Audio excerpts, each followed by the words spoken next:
हाँ, आज का सेशन बहुत ज़्यादा इम्पोर्टेंट है उन सभी के लिए जो सीईटी करना चाहते हैं, चाहे वो सीईटी 10+2 हो, चाहे वो सीईटी ग्रेजुएशन लेवल की हो।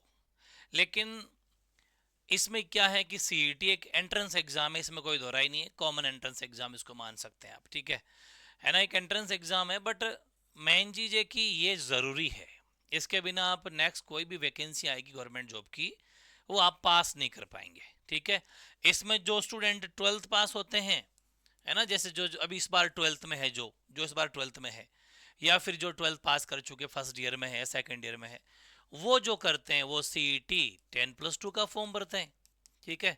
और जिनका ग्रेजुएशन कंप्लीट हो चुका है वो सीईटी ग्रेजुएशन का फॉर्म भरते हैं। लेकिन सिलेबस दोनों का ऑलमोस्ट सेम है, ठीक है ना। स्नातक स्तर का जो होता है, ग्रेजुएशन का मतलब स्नातक, जिन्होंने ग्रेजुएशन कंप्लीट कर लियो, 15वीं पास कर लियो, ठीक है। लेकिन सिलेबस दोनों का कॉमन है, चाहे कोई सा भी कर लो, कोई एक आधा दो चार टॉपिक इसमें ज़्यादा मानो, बाकी कोई फर्क पड़ता नहीं। सिलेबस दोनों का सेम है, सेम लेवल की तैयारी होती है, और सेम लेवल का ऑलमोस्ट पेपर। हालांकि कहते जरूर है सेकंड सीनियर सेकेंडरी का आएगा, इसमें ग्रेजुएशन आएगा, लेकिन कोई खास फर्क नहीं है। अब क्या है कि इतने दिन जो सीईटी होता था, 2024 तक जो सीईटी हुआ, उसमें यह था कि 40% आप नंबर ले आइए, जो पेपर होगा उसका 40% नंबर ले आओ, कोई नेगेटिव मार्किंग नहीं थी। 9-9 10-10 लाख लोग पास हो गए, 40% हर कोई ले आता है, बेसिक क्वेश्चन में ले आता है, बिकॉज इसके अंदर सिलेबस बहुत बड़ा है, सभी चीजें हैं। तो जो कोई ना कोई स्टूडेंट है वो 2-4 सब्जेक्ट में ठीक होता ही है, तो 2-4 में ठीक है तो ये मामला बैठ जाता था, ठीक है। लेकिन इसमें क्या है कि ज़्यादा छटनी हुई नहीं, क्योंकि सीईटी एग्ज़ाम रखा गया है कि ताकि थोड़ी छटनी हो जाए, थोड़ी भीड़ हट जाए। जो सिर्फ फॉर्म भरने की भीड़ है ना, जैसे काफ़ी होता है फॉर्म भर देते हैं, क्या फ़र्क पड़ता है, उनकी छटनी करने के लिए सीईटी रखा गया था। उसमें 1 साल की वैलिडिटी होती थी, कि 1 साल की वैलिडिटी मतलब 24 में जो है 24 की वैकेंसी वाले कर लेते थे। लेकिन इस बार कुछ चेंज होगा, ये ध्यान रखना। अब जो सीईटी आने वाला है सामने, उसमें कुछ खास बातें ध्यान रखनी है। तो 40% का मामला खत्म होने वाला है जहां तक है। इसको जैसे रीट पात्रता में 60% करा हुआ है ना, वो बहुत अच्छा है। इसको भी 60% करने वाले, जैसे आप बीएसटीसी करते हो, है ना, या फिर आप पीटीटी करते हो, उसके बाद में आपको एक रीट पात्रता का एग्जाम देना पड़ता है, ठीक है ना। ये सिर्फ टीचिंग फील्ड के लिए होता है। इसको करने के लिए 60% चाहिए होता है, नो नेगेटिव मार्किंग होती है। तो अब सीईटी में क्या होने वाला है, पहाड़ जितना बड़ा तो सिलेबस है सीईटी का, 60% अब इसमें आपकी जहां तक चांस है 60% अब आपके पेपर होने वाला है। और नेगेटिव मार्किंग तो इसमें नहीं रहेगी, ये आप मस्त रहें बोले, ठीक है ना।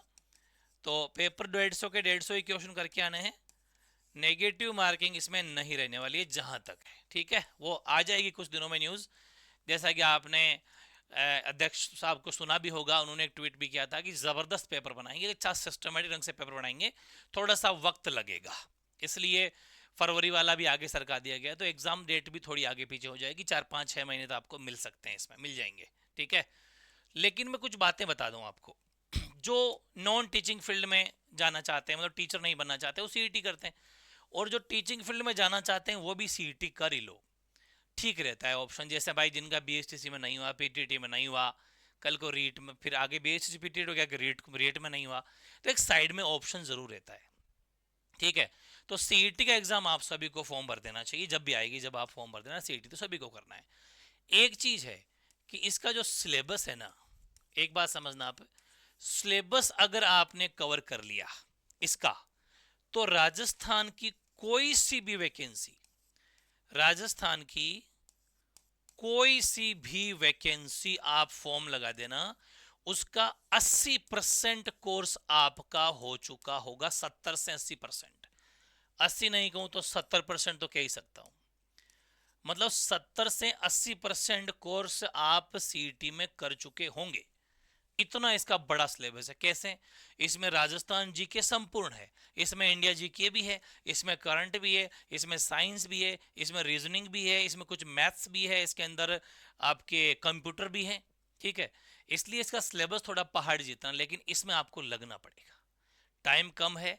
एक बारी में टॉपिक वाइज सिलेबस आपको नहीं मिला होगा, ऐसा टॉपिक वाइज सिलेबस, इसको पेजों में लिख लिख के सामने चिपका लेना अपने स्क्रीन शॉट पे। स्क्रीन शॉट, स्क्रीन है ना आपकी, स्क्रीन, स्क्रीन का मतलब स्टडी टेबल, उसमें स्क्रीनशॉट नहीं लगाना है, उस पर हाथ से लिखना है। जब मैं लिख के दे सकता हूं तो आप भी लिख सकते हो। एक बार सिलेबस पे चर्चा कर लूं। आपके एग्जाम में क्वेश्चन 150 आएंगे, सभी क्वेश्चन 2-2 नंबर के होंगे, 300 नंबर का पेपर होगा, 3 घंटे की जो है आपका एग्जाम होने वाला है। No negative marking, negative marking नहीं होगी। आज तक किसी भी एंट्रेंस एग्जाम में नेगेटिव मार्किंग नहीं रही है, तो ये भी एक एंट्रेंस एग्जाम है, नेगेटिव मार्किंग तो नहीं रहने वाली इसमें। फिर एज की गणना।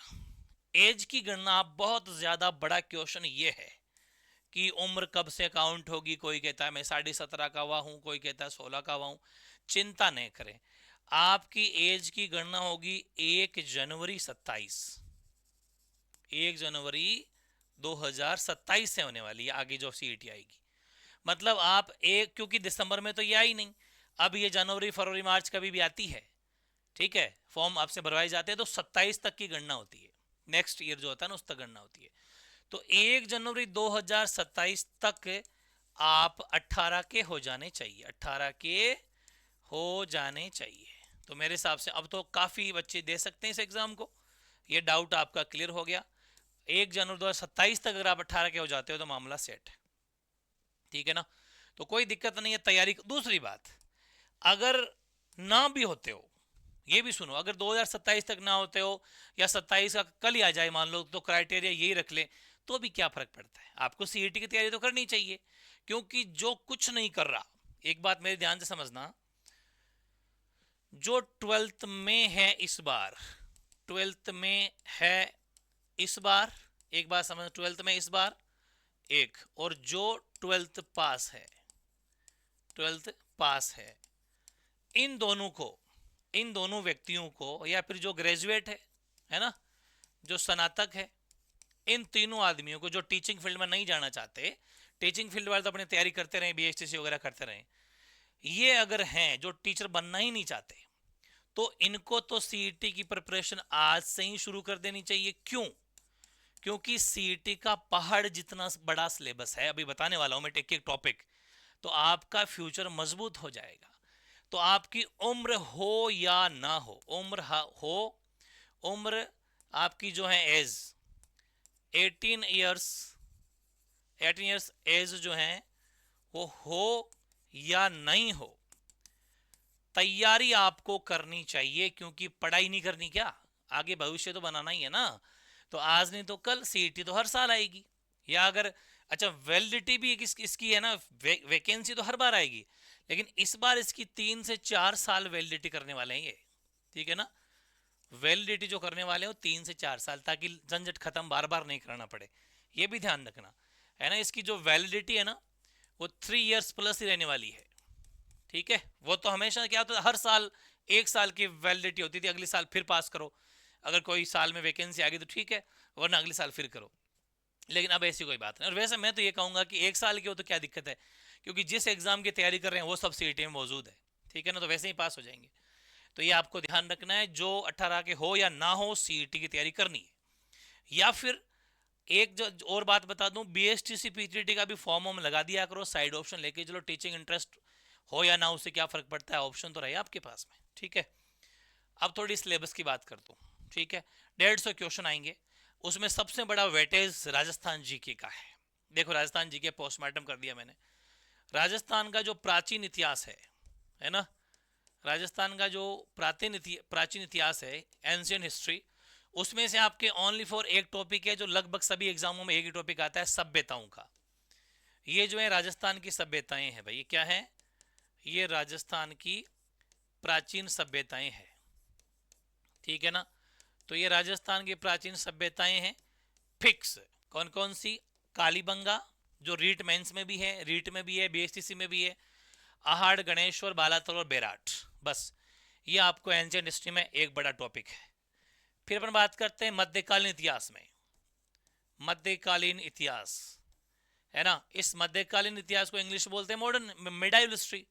इसमें प्रमुख राजवंश का मतलब है, जैसे कि जोधपुर का मारवाड़ वंश, अजमेर रणथंबोर चौहान वंश हो गया, मेवाड़ का गोहिल वंश हो गया, सिसोदिया वंश हो गया, जयपुर का अपने कच्छावा वंश हो गया, भरतपुर धौलपुर का जाट वंश हो गया। ये सारी डायनेस्टियां पढ़नी है, जो राजा महाराजाओं का इतिहास है, ठीक है। और उनकी प्रशासनिक व राजस्व व्यवस्था, कि वो उस टाइम पर क्या क्या करते थे, कैसे कैसे उनके जैसे ये पद होते हैं ना, जैसे अभी मुख्यमंत्री, प्रधानमंत्री, प्रधान, ये उस टाइम पर अलग पद हुआ करते थे। मुनीम है, मनसबदार है, डिफरेंट डिफरेंट मतलब नाम जो होते हैं ना, अपन पढ़ेंगे इनके बारे में, ये हो जाएंगे। इसके अलावा सामाजिक सांस्कृतिक आयाम का मतलब है उनकी कल्चरल, सामाजिक सांस्कृतिक विकास इन्होंने क्या किया, वो मिडाइल हिस्ट्री में रहने वाला है। इसके अलावा तीसरी बात आती है राजस्थान कल्चर में, ये कल्चर थोड़ा सा बड़ा टॉपिक है इसमें। किले स्मारक है, चित्रकला, हस्तकला, लोक संगीत, लोक नृत्य, लोक नाट्य, संत संप्रदाय, लोक देवता, लोक देवियां, मेले त्योहार, वेशभूषा, आभूषण, रीति रिवाज, ये राजस्थान की असली संस्कृति है। ये राजस्थान के कल्चर के टॉपिक है बेहतरीन, ठीक है ना। ये राजस्थान कल्चर का टॉपिक, आपको एक एक टॉपिक लिख लेना है। राजस्थानी साहित्य को मैंने अलग लिखा है, वैसे तो अपन चाहें तो कल्चर वाले रजिस्टर में ही इसके नोट्स बना सकते हैं, लेकिन मैंने इसको जानबूझ के अलग लिख दिया क्योंकि मैंने 15 या 16 पार्ट राजस्थान साहित्य के बनाए थे। तो राजस्थान भाषा बोलियां के 3 पार्ट अपने बनाए, इसके 16 पार्ट बनाए या 15 पार्ट बनाए।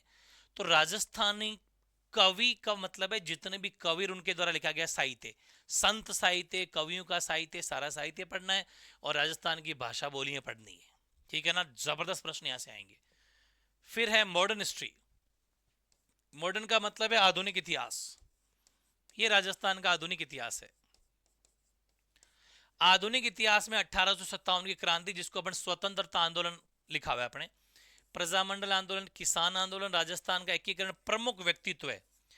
अब इसमें इस सेशन को जो मैंने कराया है 9 पार्ट में, हिल मत जाना, डरना मत, इसमें पूरा राजस्थान जीके करा दिया मैंने, ठीक है ना। लगभग, अब संख्या नहीं बताऊंगा, ज्यादा बताएंगे तो क्या बता आप डर जाओ। जबरदस्त फुल पीएचडी इसकी अपन ने करी है, नस नस चेक कर ली, ठीक है। ये प्रमुख व्यक्तित्व है। इसके अलावा राजस्थान ज्योग्राफी, जो अपन मंडे से शुरू भी करने जा रहे हैं, भौतिक विस्तार या भौतिक स्वरूप बोल दो, जलवायु, वन वनस्पति, वन्य जीव अभ्यारण्य संरक्षण, मृदा, नदियां, बांध, झीलें, जल संसाधन के जो जो भी पार्ट होते हैं, जैसे अपन बावड़ियां पढ़ लेंगे, ये सब जल संसाधन के ही है। खनिज बहुत बड़ा टॉपिक है। पशुपालन या पशु संपदा, पर्यटन, जनसंख्या वृद्धि, जनसंख्या घनत्व, जनसंख्या साक्षरता, जनसंख्या लिंगानुपात, ठीक है। प्रमुख जनजातियां, उनके आंदोलन भी अपन को पढ़ना है, ठीक है। यह है ज्योग्राफी का पार्ट। एक पॉलिटी, पॉलिटी में राज्यपाल है, मुख्यमंत्री है, विधानसभा है, उच्च न्यायालय है, राजस्थान लोक सेवा आयोग है, निर्वाचन आयोग है, सूचना आयोग है, मानवाधिकार आयोग है, मुख्य सचिव है, जिला प्रशासन है, स्थानीय स्वशासन है और पंचायती राज है। इसके अलावा इकोनॉमी में कृषि, राजस्थान की कृषि, राजस्थान में कौन कौन सी फसलें की जाती है, उद्योग, उद्योग बहुत इंपॉर्टेंट है, कृषि आधारित उद्योग प्लस लघु कुटीर और ग्रामोद्योग, ये वेरी वेरी इंपॉर्टेंट है। कृषि आधारित उद्योग है, लघु कुटीर और ग्रामोद्योग है, ये आपको पढ़ना है। इसके अलावा और हमारे, वैसे तो इसको अपन उसके नदियों झीलों के साथ में पढ़ लेंगे। प्रमुख सिंचाई परियोजना, ये अपन को पढ़ना है, राजस्थान की कौन कौन सी प्रमुख सिंचाई परियोजना है, ठीक है, बहुत अच्छे से पढ़ेंगे। मरुभूमि विकास संबंधी कोई योजना ही हो तो वो पढ़नी है। बेरोजगारी, सूखा, अकाल, ये पढ़ना है। इसके अलावा राजस्थान की विभिन्न कल्याणकारी योजनाएं जो जो जैसे मनरेगा है, नरेगा के अलावा और भी खूब सारी, वैसे आपके सेशन में नरेगा अलग से दे रखा है, मनरेगा, लेकिन बहुत सारी है और वैकेंसियां जो जो है सरकार की, सारी वैकेंसी अपन करंट के प्रदर्शन में इसको भी पढ़ना है। ये इकोनॉमी हो गई। इसके अलावा इंडिया जीके में आपके 2 पोर्शन है, एक तो इंडियन ज्योग्राफी आपके और एक आ रही है इंडियन पॉलिटी, ठीक है ना। 2 चीज आ रही है, मतलब भारत का भूगोल आ रहा है और भारत की पॉलिटी आपके कोर्स में आ रही है, ठीक है ना। भूगोल के अंदर ज्योग्राफी में एक अपन को पढ़ना है भौतिक विस्तार, पर्वत, पठार, मरुस्थल, मैदान, भारत की नदियां, भारत की झीलें, सागर, बांध और वन्य जीव अभ्यारण्य भारत के, ये अपन को भारत के पढ़ना है। राजस्थान के अलग पढ़ेंगे, इंडिया के अलग पढ़ेंगे। इंडिया का मतलब है पूरा देश आ गया उसमें, सभी राज्य आ गए उसमें, ठीक है। पॉलिटी में संविधान की प्रकृति, प्रस्तावना, जिसको अपन प्रियम्बल या उद्देशिका बोल सकते हैं, फंडामेंटल राइट, फंडामेंटल ड्यूटीज और डीपीएसपी, डायरेक्टिव प्रिंसिपल ऑफ, है ना। तो ये जो अपन को पढ़ना है, राज्य का नीति निर्देशक तत्व है, मौलिक कर्तव्य, मौलिक अधिकार, प्रस्तावना, उद्देशिका, संविधान की प्रकृति, बहुत सिंपल है, छोटे छोटे हैं, कोई बड़ी बात नहीं है, ठीक है ना। इसके अलावा हिंदी जो अपन शुरू से पढ़ते आ रहे हैं, संधि, समास, उपसर्ग, प्रत्यय, पर्यायवाची, विलोम शब्द, अनेकार्थक शब्द, शब्द युग्म, संज्ञा, सर्वनाम, क्रिया, विशेषण, अव्यय, शब्द शुद्धि, वाक्य शुद्धि, वाक्यांश के लिए सार्थक शब्द, मुहावरे, लोकोक्तियां, पत्र और पारिभाषिक शब्दावली, एक बार सिलेबस बताऊंगा, फिर आपको विस्तार चर्चा करेंगे इसके ऊपर। इसके बाद में इंग्लिश में अपन बात करें, tense, active, passive, direct, indirect, articles, determiners, prepositions, glossary, synonym, antonym, one word substitutions, translation Hindi से इंग्लिश, इंग्लिश से हिंदी, पैसेज और लेटर, जो हिंदी में पत्र, इंग्लिश में लेटर आता है। ये आपके हिंदी इंग्लिश का भी सिलेबस है। इसके अलावा बात करें अपन तो कंप्यूटर है। कंप्यूटर में कंप्यूटर की विशेषताएं, रैम की जानकारी, रोम की जानकारी, input device, output device, file system और एमएस ऑफिस पूरा पढ़ना है, MS Word, MS Excel, MS PowerPoint, ठीक है। और इसके अलावा करंट जीके की बात करें तो खेल और खेल कूद संबंधी प्रश्न इसमें आते हैं, जो हाल ही में जो स्पोर्ट्स एक्ट जो होती है वो। और वर्तमान में चर्चित व्यक्ति, वो तो खैर आपको पता है करंट में कौन कौन चर्चित है, कौन कौन से स्थान चर्चित है और कौन कौन सी संस्थाएं चर्चित है वो। इसके अलावा राजस्थान, भारतीय, अंतर्राष्ट्रीय तीनों तरह का कुछ समसामयिक घटनाएं, जैसे प्राइम मिनिस्टर कहीं जा रहे हैं, हमारे मुख्यमंत्री जी कहीं जा रहे हैं, या हमारे किसी विदेशी कंट्री से कोई रिलेशन हो रहे हैं, या कोई हमारे बीच में कोई एग्रीमेंट हुआ है, वो सारी बातें अंतर्राष्ट्रीय, भारतीय, राजस्थान तीनों के बारे में मिला के 2-3 एक प्रश्न यहाँ से आते हैं, ठीक है। अब बात करता हूँ साइंस की। साइंस का सिलेबस बहुत बड़ा है ना, बहुत बड़ा है। हालांकि मैंने अम्ल अलग से नहीं दे रखा था, लेकिन ये भी अपन पढ़ेंगे। अम्ल, क्षार, लवण, भौतिक एवं रासायनिक परिवर्तन, ऑक्सीकरण औपचन अभिक्रियाएं, धातु धातु इनके प्रमुख यौगिक, सामान्य जीवन में प्रयुक्त होने वाले कुछ महत्वपूर्ण यौगिक, ठीक है। और कार्बन तथा कार्बन के महत्वपूर्ण यौगिक, हाइड्रोकार्बन, कार्बन के अपर रूप, क्लोरोफ्लोरोकार्बन या फ्रेयॉन। मैंने टॉपिक तोड़े हैं, वैसे इतने सारे टॉपिक नहीं है, मतलब अलग अलग एक एक सेशन के भी हैं, खूब सारे एक एक क्लास में हो जाएंगे। सीएनजी, बहुलक, साबुन अपमार्जक, कितने हो गए भाई? ये 13 टॉपिक हो गए, 13 हो गए। नंबरिंग में थोड़ा सा 2 लास्ट में बढ़ा लेंगे, चलो। बहुलक है, साबुन अपमार्जक है ना। अच्छा, ये 2 रिपीट हुए हैं, ठीक है, ये कारण हुआ है इसका, है ना। चलिए इसको अपन क्या करते हैं कि इसका कुछ इलाज करते हैं, ताकि आपके प्रॉपर आपको जो बनाओगे ना भाई, तो वो सही बना लोगे, है ना। इसको मैं एक बार हटा देता हूँ, ठीक है। इसको एक बार ही हटा देते हैं भाई, थोड़ा सा थोड़ा बड़ा हो गया ये, इसको मैं हटा देता हूँ आपके। तो फिर क्या होगा कि आप इससे कर लेना, है ना। ये चीज़ है, एक मिनट, हैंग हो गया थोड़ा सा, इसको अपन देख लेंगे, है ना। तो ये आपको ध्यान रखना है।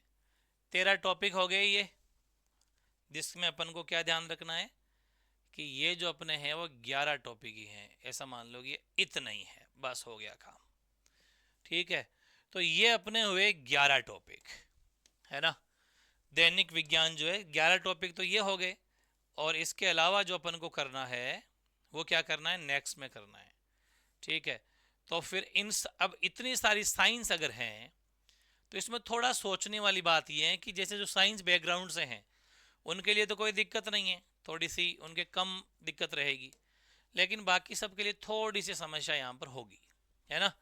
लेकिन कोई बड़ी बात नहीं, इसके भी उपाय हैं, उपाय हर चीज़ के हैं, उपाय हर चीज़ के हैं, इसमें कोई दो राय नहीं है। तो ये अपनी हो जाएगी साइंस, ठीक है। 11 टॉपिक साइंस के ये हो गए। 12 बहुलक है, 13 साबुन अपमार्जक है, 14 प्रकाश का परावर्तन इसके नियम है, फिर प्रकाश वर्ण विक्षेपण है, लेंस के प्रकार है, दृष्टि दोष यानी कि जो आंखों की दूरदृष्टि, निकट दृष्टि वो है, उसका निवारण कैसे होगा, अंतरिक्ष सूचना प्रौद्योगिकी है, भारत का अंतरिक्ष अनुसंधान, ये थोड़ा इंडिया के रेफरेंस पढ़ना है, आईसीटी है, सूचना प्रौद्योगिकी है, आनुवांशिकी से सामान्य शब्दावली है। ये सभी एक एक क्लास के ही हैं, मैंने इनको तोड़े हैं ताकि क्लास हो जाए। मेंडल के आनुवांशिकता के नियम है, गुणसूत्रों की संरचना है, न्यूक्लिक अम्ल है, प्रोटीन संश्लेषण केंद्रीय सिद्धांत है, मनुष्य में लिंग निर्धारण है, पर्यावरण अध्ययन है, थोड़ा सा बेसिक, पारिस्थितिक तंत्र की संरचना है, पारिस्थितिक तंत्र के जैविक घटक है, पारिस्थितिक तंत्र में ऊर्जा प्रवाह, जैव भू रासायनिक चक्र, जैव प्रौद्योगिकी सामान्य जानकारी, जैव पेटेंट क्या होते हैं, नई पादप किस्मों का परिवर्धन, ट्रांसजेनिक जीव या परजीवी जीव, जंतुओं का आर्थिक महत्व या पादपों का आर्थिक महत्व, ब्लड ग्रुप, रक्त समूह, रक्ताधान, है ना, मतलब रक्त देना, आरएच कारक, रोगाणु, मानव मानव स्वास्थ्य, ये बायोलॉजी है, कुपोषण, मानव स्वास्थ्य, मानव रोग। ये 43 टॉपिक है, लगभग ऐसा मान लीजिए कि 50 से 60 क्लास है ना। 50 से 60 घंटे का मैटर है ये, 50 से 60 घंटे लिख दो इसको, ठीक है ना। इसको क्या लिखते हैं अपन, 50 से 60 घंटे लिख लो आप, क्लास की बजाय क्या लिख लीजिए 50 to 60 आवर्स, है ना। तो ये आपके कंटेंट है साइंस का टॉपिक वाइज। इसके अलावा ये रीजनिंग और मैथ्स मिक्स कहेंगे अपन इसको, रीजनिंग एंड मैथ्स दोनों मिक्स में है। जैसे वैदिक विधि से पूर्ण संख्या का वर्ग निकालना, स्क्वायर, घनफल, वर्गमूल और 6 अंकों तक की घनमूल निकालना वैदिक विधि से, बहुत इजी, अपने 10th बहुत पढ़ी थी। गुणनखंड, बहुपद के गुणनखंड, समीकरण, दो चरों वाला रैखिक समीकरण, द्विघात समीकरण, लघुगणक, थोड़ा सा लघुगणक का मतलब है लॉग, लॉग की जानकारी होनी चाहिए। अनुपात, समानुपात, प्रतिशतता, लाभ हानि, साझा, सरल ब्याज, चक्रवृद्धि ब्याज, बटा, एक बिंदु पर बनने वाले कोण रेखाएं, सरल रेखीय आकृतियां, त्रिभुजों की सर्वांग समता, समरूप त्रिभुज का आर्थिक निर्देशांक पद्धति, दो बिंदुओं के मध्य दूरियां, दो बिंदुओं के मध्य दूरियों का आंतरिक और बाह्य विभाजन, पूरा 10th क्लास का मैटर है ये मैथ्स का। समतल आकृतियों का क्षेत्रफल, वृत्त की परिधियों क्षेत्रफल, घन, घनाभ, गोले, शंकु, बेलन का पृष्ठीय क्षेत्रफल और आयतन बताना है, कोण और उनके माप बताने हैं। न्यून कोणों के त्रिकोण में, ये ट्रिग्नोमेट्री है, ये ट्रिगोनोमेट्री है, पूरी की पूरी ट्रिग्नोमेट्री है। आंकड़ों का चित्र निरूपण, ये अपनी सांख्यिकीय स्टैटिक्स, जिसका मैंने वन शॉट बनाया था आपके। साधारण मानसिक योग्यता, अब देखो ये क्या लिखा हुआ है, साधारण मानसिक योग्यता, ये तो पूरी की पूरी मैथ्स थी, अभी तक जो अपन ने पढ़ी ना ये पूरी गणित है। ये पूरी क्या थी, ये गणित लिख देता हूं इस पूरी को, ये गणित है। शुरुआती वाली क्या है भाई, फर्स्ट से लेके कहां तक चले अपन, 22 टॉपिक, ये मैथ्स है, ये आपके क्या है, ये मैथ्स ही मान के चलिए आप।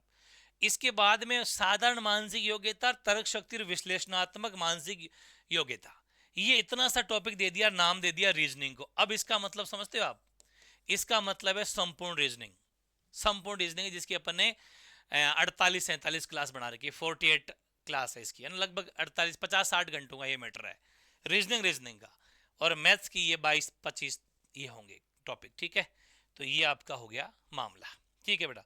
अब सिलेबस आपने कंप्लीट, मैंने टॉपिक वाइज लिखा दिया, एक एक पॉइंट ये आपको लिख लेना है। अब आप खुद महसूस करो कि इस सीईटी के एग्जाम से आप बीएसटीसी पास कर जाओगे, आप पीटीटी पास कर जाओगे, वीडियो, पटवार, सारे एग्जामों का सेम सिलेबस है, सब सिलेबस, सबका सेम सिलेबस है। लेकिन अब ये है कि अगर ये 4-5 महीने में एग्जाम हो जाते हैं तो इसको पास कैसे करें। तो उस टाइम पर सबसे बेटर हथियार है राजस्थान जीके। अच्छा क्यों, क्योंकि ऐसे खूब सारे एग्जाम है जिनके अंदर मैथ्स रीजनिंग आपके नहीं आएगी, तो राजस्थान जीके तो सब में आएगी, ये तो कॉमन है। इसको आप 100% घोटने की कोशिश करो, 100% आप इसको कंप्लीट करना है, ये ध्यान रखना है ना। तो आपके इसमें अच्छी तैयारी हो जाती है। एक बात मतलब सीईटी को पास कैसे करें, सीईटी को पास कैसे करें, मेन मुद्दा ये है, क्योंकि पहले सीईटी को पास करें उसके बाद में सरकारी नौकरी की तैयारी करेंगे। तो सीईटी को पास कैसे करें, तो इसका सबसे बेस्ट रामबाण तरीका यह है कि आपको राजस्थान जी के 100% घोट के पीनी है, एक बात। दूसरी बात जो कि आप हर कोई कर सकता है, चाहे वो किसी भी स्ट्रीम का हो। इसके अलावा मैं बात करूं हिंदी की, हर कोई कर सकता है, यस। इसके अलावा बात करें अपन, सिंपल है, ज्यादा मुश्किल नहीं है, कंप्यूटर, ठीक है ना, बहुत इजी है, बिल्कुल भी मुश्किल नहीं है। इसके अलावा अपन बात करें इंडिया जी की, क्योंकि इंडिया जी की है ना वो ज्यादा बड़ा नहीं है, वेरी इजी है, सीधे सीधे 5-7 क्वेश्चन नहीं दे जाएगा, 5-7 क्वेश्चन इंडिया जी की आपको देता है, ठीक है ना। राजस्थान जी के एक तरफा 40 से 50% का योगदान है, ये आपके पूरे पेपर का 40 to 50% अकेला खींचेगा। सिलेक्शन तो यही हो जाता है अगर 40% ये कवर हो जाते हैं, फिर हिंदी मजबूत हो जाती है, और इंग्लिश में भी कमजोर थोड़ी हो, कुछ टॉपिक आप इंग्लिश के पढ़ लो, ठीक है। और कर लो आप रीजनिंग, रीजनिंग के 5-7-8 प्रश्न आते हैं, ठीक है, और कुछ करंट की योजनाएं वगैरह पढ़ लेंगे। अगर मैथ्स मुश्किल है तो बता रहा हूं, हालांकि मैथ्स में क्या है, अब बात आती है मैथ्स की, छोड़ना किसी को ही नहीं है, लेकिन इसमें कुछ टॉपिक आप चाहें तो ओनली फॉर सीईटी के लिए स्किप कर सकते हैं, जो इजी इजी इजी इजी ऐसे ऐसे शुरू में करेंगे अपन, तो इनको आप पहले कर लेना। ऐसे करके एक तिकड़म बैठाएंगे बढ़िया सी कि 60% का अगर हो भी जाए तो आप 100% पास, ठीक है ना। तो ये मामला है। फिर बात आती है भाई थोड़ी बहुत साइंस भी तो है, तो आप ये तो है नहीं कि साइंस में जीरो है, लेकिन इसमें क्या करना है कि कुछ टॉपिक जो मुश्किल है स्किप, नहीं पढ़ना, ज़्यादा मुश्किल लग रहे हैं स्किप कर दीजिए, लेकिन जो जो आ रहे हैं, क्योंकि हर टॉपिक से प्रश्न आ जाता है। जैसे मैं आपको बताऊं साइंस के अंदर, अगर आप साइंस पढ़ेंगे तो साइंस में ये जैसे टॉपिक है, आपको एक तो ये आर एस फैक्टर, ये जो है ये मैंने ट्रिकों से पढ़ा रखा है आपको, ये ट्रिकों से पढ़ा रखा है आपको, आर एस फैक्टर है, ब्लड ग्रुप है, सब ट्रिकों से पढ़ा रखे हैं। यहाँ से एक हर एग्जाम में प्रश्न आते हैं, वेरी इजी है। मतलब काफ़ी टॉपिक ऐसे हैं, इनमें भी खूब सारे टॉपिक आपके लाइक है, जो मतलब बिना, जैसे लेंस के प्रकार है, बहुत ईजी है, दृष्टि दोष सारे सीधे सीधे प्रश्न आते हैं, साबुन अपमार्जक है, बहुलक है, खूब सारे टॉपिक ऐसे हैं जो आप आराम से कर सकते हो, मतलब बहुत ईजी होता है, हर कोई करता है वो, ठीक है। तो ये सब करके इस सेशन को, मतलब इस सीईटी को आप पास कर सकते हो, गजब का है। लेकिन भाई होगा तगड़ा, क्योंकि साफ साफ बोल दिया एग्जाम कंडक्ट कराने वाले अध्यक्ष महोदय ने कि हम थोड़ा लेट करवाएंगे लेकिन जबरदस्त करवाएंगे। क्या? सीईटी, क्योंकि उनको छटनी करनी है, छटनी करनी है, बेहुदा 10-10 लाख लोग आ जाते हैं, फिर मजा ही नहीं रहा ना, फिर कोई अस्तित्व ही नहीं रहा सीईटी कराने का, इसलिए जबरदस्त होने वाली है। तो मैं आपको बता देता हूं एक छोटी सी बात जो काम की है। सीईटी 10+2 हो, चाहे सीईटी स्नातक हो, मतलब ग्रेजुएशन हो, ठीक है, इन दोनों के ही बैच रनिंग है। इसका थर्ड बैच चल रहा है, ठीक है, इसका थर्ड बैच चल रहा है, कोई सा ही ले लो, सेम सिलेबस ही है। इसका सेकंड बैच चल रहा है। बिना देरी करे ज्वाइन हो जाइए। क्यों हो जाइए? आज क्यों हो जाइए? क्योंकि मंडे है कल। कल क्या है? मंडे। और मंडे से मैं कंप्लीट राजस्थान जीके फिर से पढ़ा रहा हूं, जिसमें अपन मेन पोर्शन पढ़ रहे हैं राजस्थान ज्योग्राफी, राजस्थान पॉलिटी, ठीक है, राजस्थान ज्योग्राफी, पॉलिटी और रीजनिंग। ये 3 सेशन जबरदस्त शुरू होने वाले हैं आपके। ये 3 क्लासें लगातार कंटिन्यू, कंप्लीटली लाइव और बहुत ज्यादा अपडेटेड अपडेटेड रहेगी, बहुत ज्यादा डीप। मतलब क्योंकि सीईटी में प्रश्न देखना, पीवाईक्यू क्या हालत कर दी, क्या गजब के प्रश्न आ रहे हैं, ठीक है ना। ये सब करेंगे, और कुछ चीजें जो मैंने अभी कराई है लाइव, जैसे कुछ चीजें आपकी डाल भी दूंगा, जो आप बीच बीच में पढ़ते रहना, ठीक है ना। ये चीज है। आपको किसी को कोई डाउट हो तो आप प्ले स्टोर में जाइए, प्ले स्टोर से अपनी एप्लीकेशन डाउनलोड कर लेनी है, एमवी क्लासेज के नाम से है, ठीक है। इसको डाउनलोड करने के बाद में आप ये कोर्स ज्वाइन कर सकते हैं। फिर भी कोई डाउट हो तो आप मुझे चैट में मैसेज करो, मैं खुद रिप्लाई दूंगा आपका। कोई भी एनी क्वेरी, कोई हेल्प, कुछ भी चाहिए तो आपको यहाँ हो जाएगी। इसके अलावा ये जो अपना चैनल है 2.0, जिस पर अभी अपन खड़े हैं, ठीक है, इसकी थोड़ी सी बातें सुन लो। एमवी क्लासेस 2.0, इसके ऊपर अपन क्या करने जा रहे हैं, एमसीक्यू प्रैक्टिस सीरीज भी स्टार्ट करने जा रहे हैं, जिसमें हिंदी की डेली क्लास हो जाएगी, जो हाई कोर्ट वालों के लिए भी फायदा रहेगी, हिंदी एंड इंग्लिश, कभी हिंदी कभी इंग्लिश, ठीक है। इसके अलावा इस पर कभी कभी जैसे रीजनिंग होगी, रीजनिंग इसी के ऊपर होगी, और मैथ्स की क्लासें भी इसी के ऊपर होगी, और करंट वगैरह इस पर होती रहेगी। अब जो अपना है वो अगला एमवी क्लासेज, जो टीचर ओरिएंटेड है, बड़ी वैकेंसी की तैयारी कराने वाला चैनल है। इसके ऊपर अपन परमानेंट राजस्थान जीके मंडे से शुरू करने जा रहे हैं। राजस्थान जीके की सीरीज स्टार्ट चलेगी परमानेंट, तो आपके डबल फायदा, दोनों तरफ आप जुड़ सकते हैं, है ना। एमसीक्यू प्रैक्टिस आपकी यहाँ पर हो जाएगी, थ्योरी क्लास के लिए आपको कोर्स ज्वाइन करना है, और एमसीक्यू पीवाईक्यू प्रैक्टिस के लिए ये सेशन चलेगा। इसके साथ ही अपन ने जो एक नई शुरुआत करी है, एक नई शुरुआत करी है अपन ने, वो नई शुरुआत अभी 2-4 दिन पहले ही करी है। वो क्या है? वो है टाइमर टेस्ट।